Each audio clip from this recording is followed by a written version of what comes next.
Okay, hello everybody. Today we are going to talk about the difference between teleporters and portals and just talk about a little bit of the details about them. So this is a teleporter. You can find these on the space station, you can build them yourself on your bases, and you can find an absolutely massive one on the anomaly that does a few completely different things, which we'll go into later.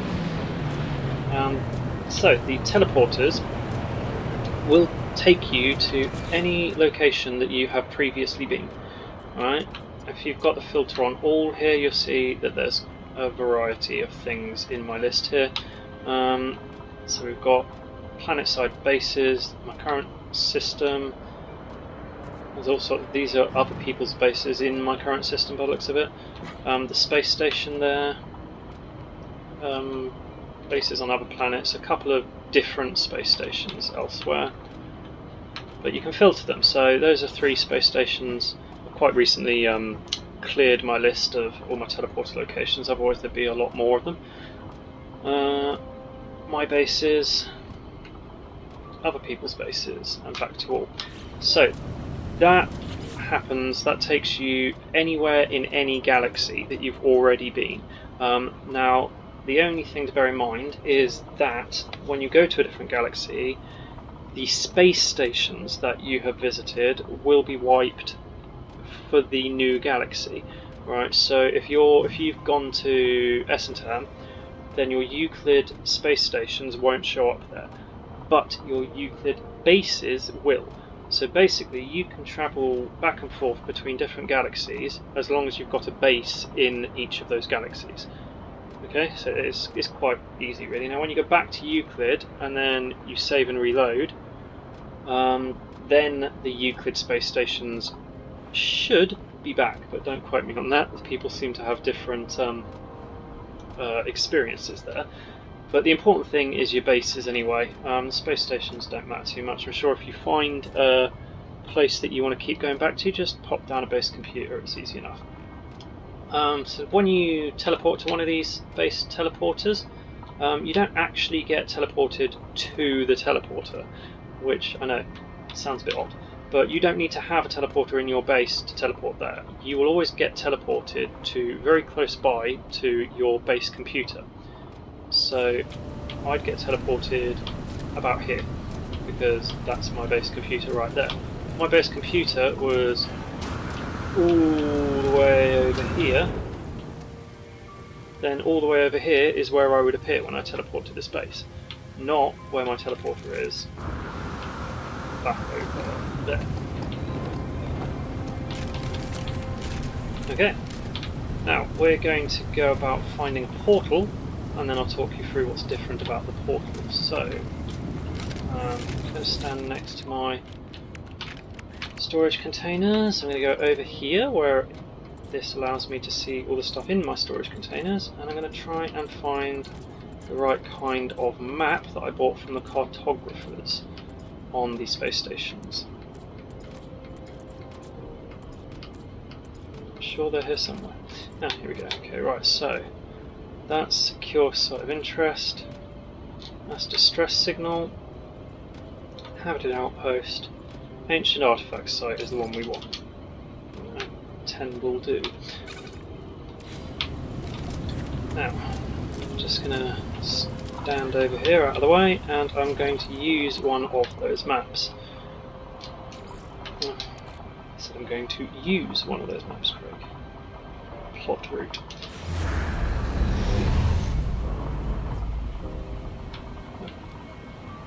Right, that's found an ancient plaque, which isn't what we want.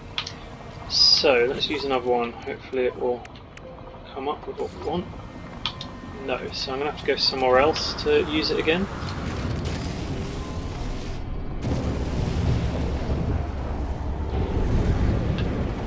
Let's just go up into space and come back down again a little further away.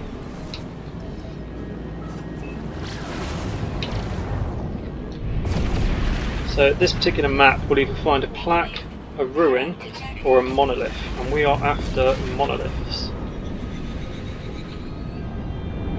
Oh look, a crashed freighter. guy on the planet's surface? No, he's on the other side of the planet.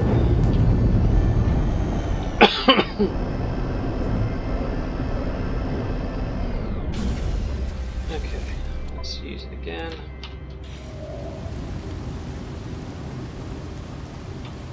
I mean, nothing found. Okay. This is an utterly rubbish planet. Let's try that one. It's worth noting that some planets only have particular building types on it, so that's probably what the problem there was, is that the planet that I was on doesn't have a great many of that building type on it. So let's try this one and hope that there's a little bit better there. Sometimes you'll get better results by doing it out in space. But for the most part, you want the maps to lead you somewhere close by to where you are on planet, so actually doing it on planet is usually a good idea. Okay, plot route. Ancient ruin, that's not what I wanted. God, 1 in 3 chance and I keep getting the wrong one. Monolith, that's what I want.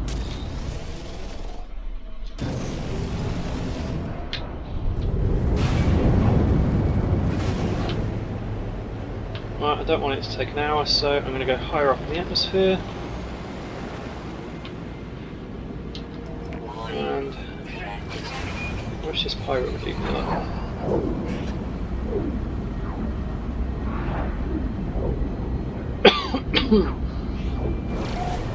Not in a particularly good system, in case you hadn't noticed, but it is right next to the core of Euclid, so that's why I'm there.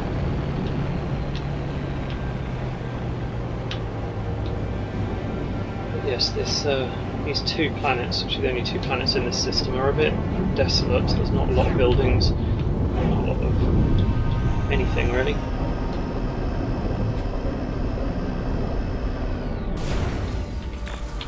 Okay, so this is a lot of these violent plants.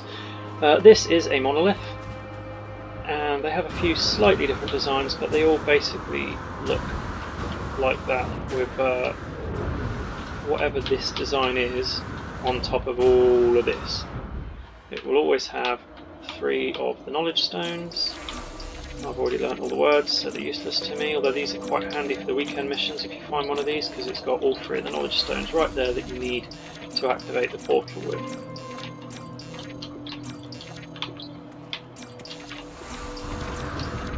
So let's have a look at the actual monolith. This is the bit that you need to interact with right here.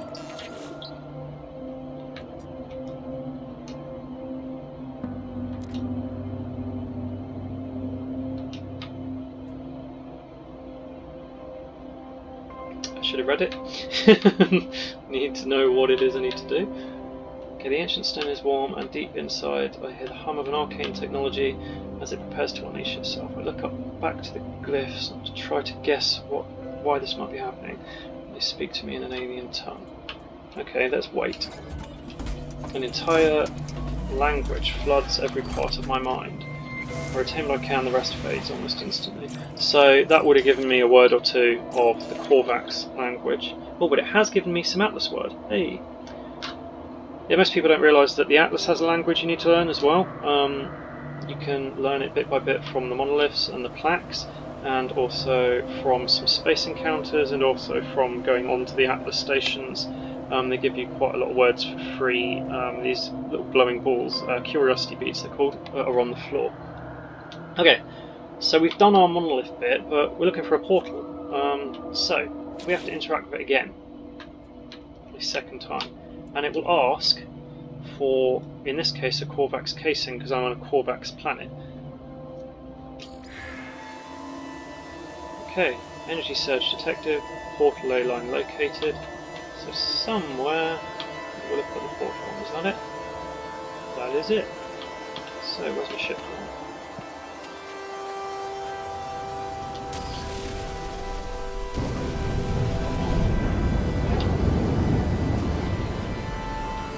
Again, I don't want it to take 6 minutes. We want to make this video as short as possible.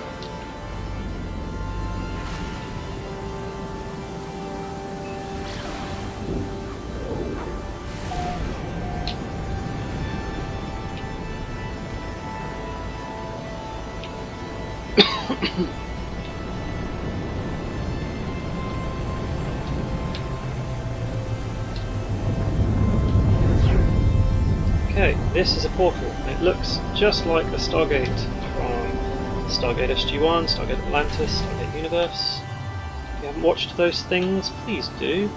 They're amazing. Okay. Now, here we have the portal terminal. And what we have to do is we have to recharge each of these portal bits.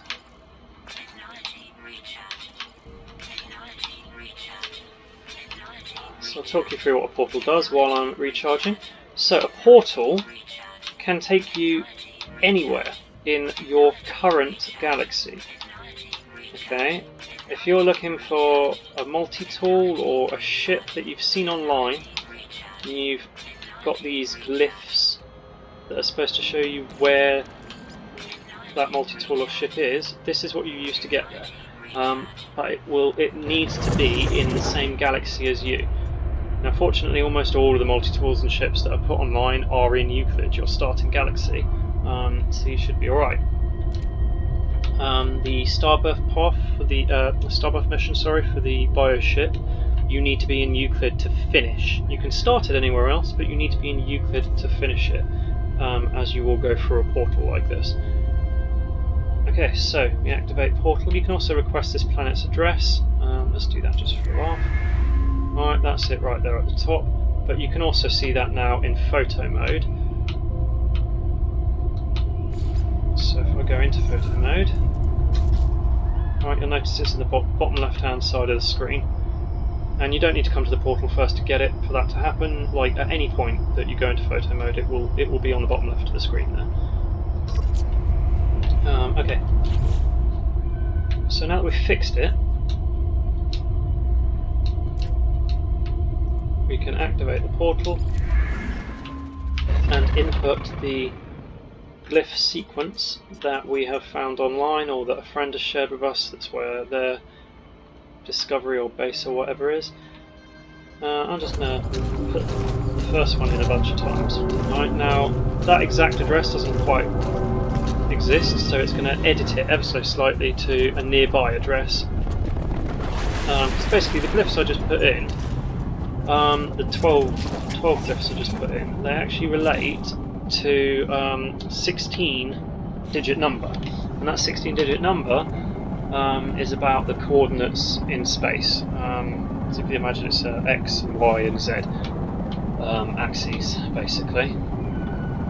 So because the exact thing that I put in doesn't translate to where there is actually a planet portal, it just found the closest one.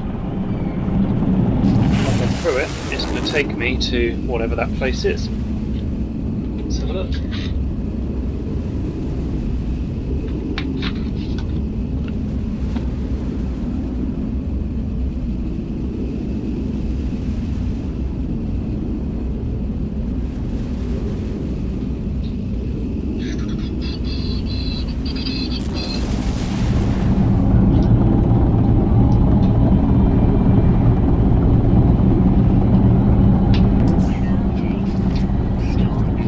Oh wow, a lot of people have been here, which is probably because I've used such a simple set of glyphs that a lot of people have done exactly what I just did.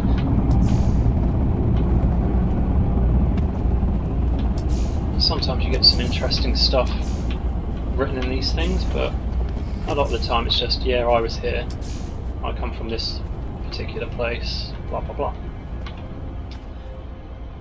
Yeah, so we are on the other side of a portal. That's this planet's portal, and we use this exact portal to go back. It will continually be marked like it is there. That little icon will not go away, so we can't lose this portal. That's important because now that we're through here, we will need to go back basically you can't go anywhere else from here. You are stuck in this star system. You can visit the other planets in this star system, if there are any. But if I try to go to the galaxy map, you see that it won't. Portal interference. If I try to call in my freighter, because my freighter can warp, portal interference. Anomaly, because we can use the anomaly to go somewhere else, portal interference. That is to prevent you from cheating, basically. You don't want to be on your first day playing the game, find a portal, go straight to the core of Euclid, and then be able to warp straight to the core, because you know that's gonna ruin all the fun. So you are bound to the system that you have warped into, you've portaled into. Sorry, you can't warp out. So basically, we can find the multi-tool or starship that we know about that's somewhere in this system. Most of the time, where you found it online will say specific coordinates to go hunt it down. You'll find that the, for example, the multi-tool cabinets will not always give you the one that it's supposed to, and that's fine. Basically, it will just keep trying at that same one, like reload and save nearby, reload, and you'll find it will give you the right one eventually. It basically just draws from a few different ones. It doesn't always give you the one you're after. Each time you are looking for a ship, sometimes the ones you find online will give you specific details about it, but basically each star system has 21 different ships that will spawn in it, and what those ships are depend on the type of system that it is. So whether it belongs to the Gek, the Korvax, or the Vy'keen. Again, there's lots of details about this on my Facebook group site, which is facebook.com/groups/NMS resources. Loads and loads of details on there. Right, so we want to go back home. So say we found our Monolith tool. We want to go back home. Let's have a quick look, see if this base is anything worth looking at first, and then we'll go to the portal and go back home.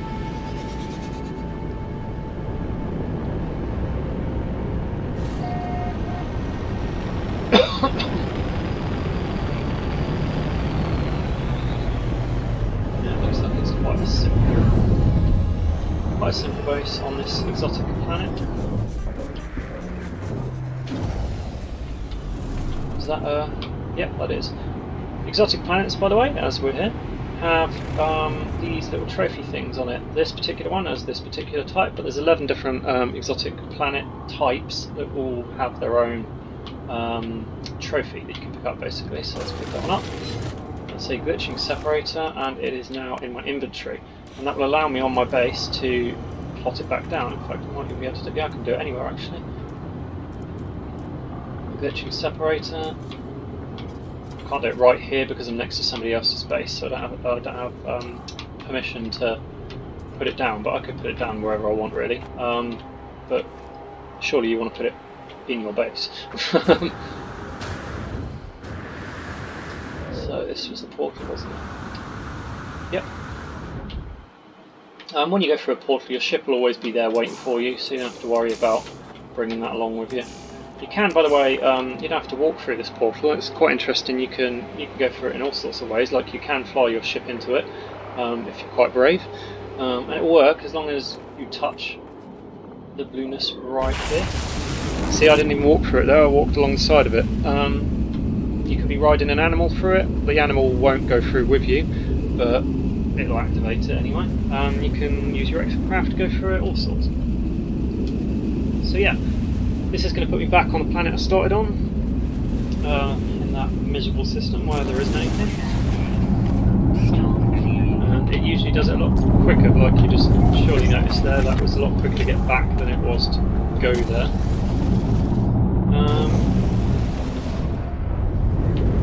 Yeah, that's the difference between a portal and a teleporter. So just to recap, portal, which is what we were just at, can take you anywhere in the current galaxy.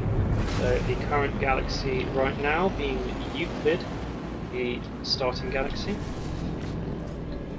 So that's my system right there, and if I come out of it, all of this is the Euclid galaxy, and that right there is the very core of Euclid.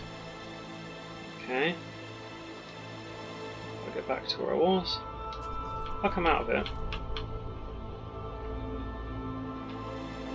Nah, so it's just another thing for another day. I've already made a video about going to the core. Yeah, so portals anywhere in Euclid or whatever galaxy you're currently in, and the teleporters, like you saw at my base, they will go to any of the places that you have previously visited, and that doesn't include the places you portaled to, because again that would be super cheaty. Yeah, I think that's it. So have a nice day everyone, and goodbye.